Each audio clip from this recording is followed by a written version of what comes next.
Good evening, everyone, and welcome to another round of sound. This is the #1 Cochran Sports Showdown.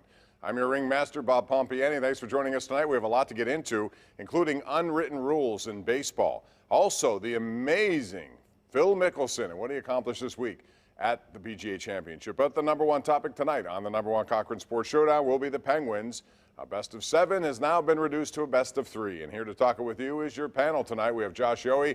Great work with The Athletic on Penguins coverage. Will Graves, who does the same for the Associated Press. Colin Dunlap, host of the Fan Morning Show on 93.7 The Fan. So this is interesting. Someone tweeted out, and I thought this was a good tweet.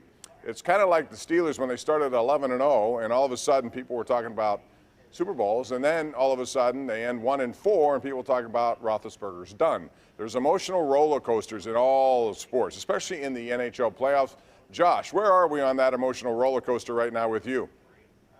Yeah, I feel like the fan base is on a particularly big roller coaster with this series. But to be honest, this series looks about the way I expected it to. I thought the Penguins would win, but I thought it was going to be a war. That's what it's been.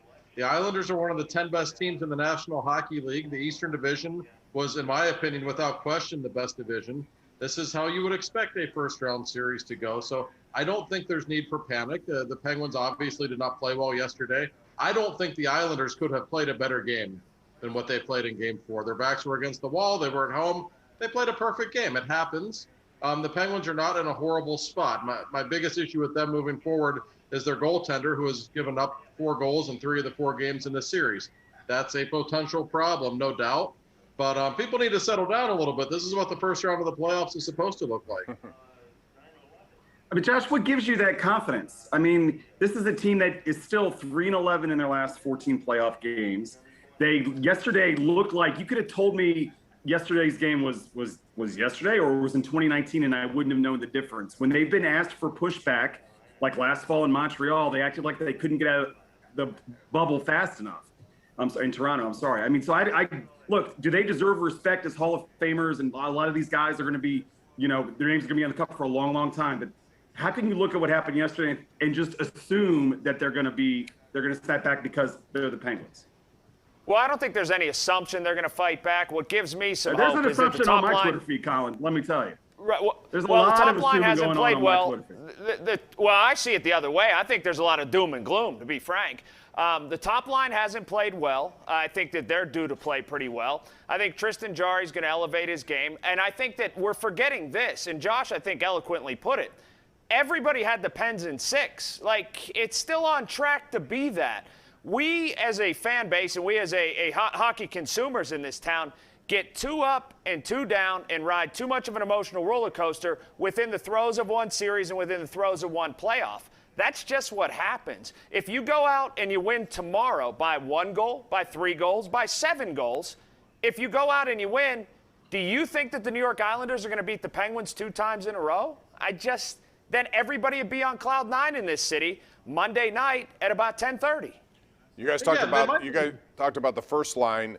The first line hasn't done all that much, and mostly because the Islanders have made sure of that. They have put a bigger body frame on those guys. Right. Specifically, Rust and Gensel haven't done what they're supposed to do. So, Will, I'll go to you on this one. Do you make a change if you're Mike Sullivan to that line? It's been very good, obviously, all year, but the size of maybe a Jeff Carter would help that line. If you took somebody off of it, most likely Rust. Would you do that? No, because, I mean, I think that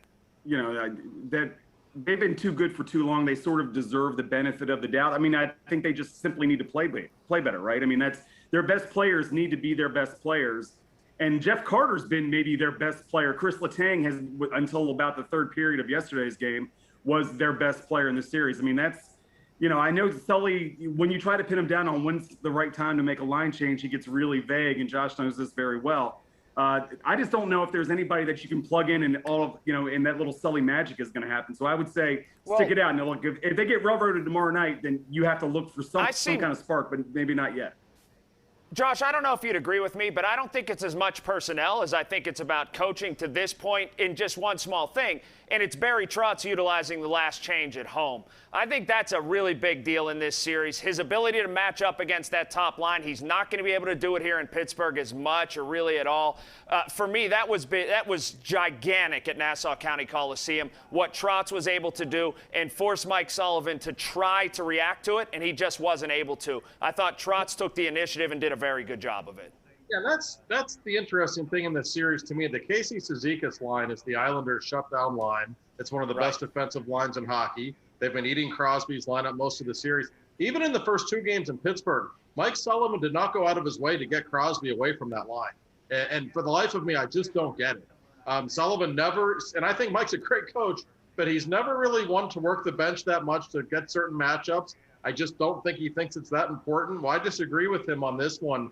That line has been a real problem. You know it's going to be an issue in the games on the island. It shouldn't have been in the first two games. Rust and Gensel have been invisible in this series, and they're having trouble with the size of that particular line they're playing against. I don't know that I would change lines at this point, but they've got to do something to free those guys up a little bit. I just don't understand why Sullivan is okay with that matchup. All right, the other overriding thing, Colin, back to you on this one, is discipline or lack of it.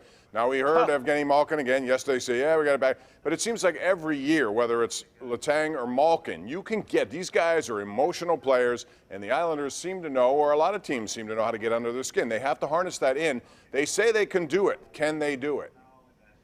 Well, my kids say that they're going to behave too, Bob. And then you know what happens 2 minutes after they start playing together? I tell them, unless somebody's bleeding or on fire, leave me alone, because that's how awful they are. I'm kind of just kidding. But anyway, how many times are we going to hear it from Evgeny Malkin? How many times are we – and I think Chris Letang has been magnificent through large portions of this series.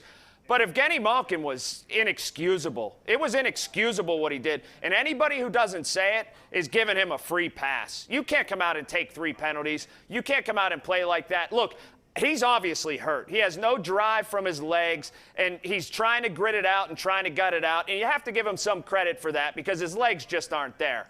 But the way that he's taking penalties and what he's doing to put his team in a hole, it can't happen, and it's happened again and again and again. Yeah, completely agree. Malkin needs to know better at this point, but he's 34 years old, guys. He's not going to change. Right. That's who he is. And it's part of the Islanders' strategy, clearly. If you can have Kyle Clutterbuck and Evgeny Malkin go to the box for a couple of minutes, well, who does that favor? And you even saw it in Game 3. Matt Martin did the same thing with John Marino. Well, who does that favor? It favors the Islanders in these cases. That's part of their plan. I don't blame the Islanders. The Penguins are a more talented hockey team. They know that. So with Malkin and Letang, it's the same old story. And I think you're right. Letang's been the best player in this series. But the worst game he had by far was Game 4. And what happened in Game 4, he lost his mind a little bit. He was just taking bad penalties. The interference penalty he took at the beginning of the third period was the height of selfishness. It really was. And then for him to throw a fit after the referee calls the penalty, like, come on, Chris. You know what you did. It's frustrating to watch. I suspect they will be more focused in Game 5. But guys, even if they get past shouldn't they be more focused? We don't know I mean, yet. my God, they had a chance to take control of that series yesterday, and they're like, we're good. We won a game up here. We got 2 of the next 3 at home. I don't care. Look, if the Bruins close out the Caps or have a shorter series, now you got a core group of guys in their mid-30s that are going to have to play 6-7 games in the first round and then play a team that is really ready to kick their butts in the second round and will be well rested. I mean, it just seemed to me like it was the game was over from the puck drop, and from a team that's supposed to be filled with all these champions, all these gritty guys, all these warriors, they were like, I mean, just the vibe of it was so reminiscent of last year in the bubble and in 2019 that, I mean, you're free to panic, guys. You are absolutely free to panic. All right. That's going to be interesting because if they should lose Game 5, then that panic would really set in. But again, it's a long 3 games. A lot can happen. When we come back, we'll talk about the goaltending situation. Now that Ilya Sorokin has been in there, he was the better goaltender yesterday. We'll get into that. And later in the program, we have Phil Mickelson. We have baseball unwritten rules. It's all coming up right here on the #1 Cochran Sports Showdown.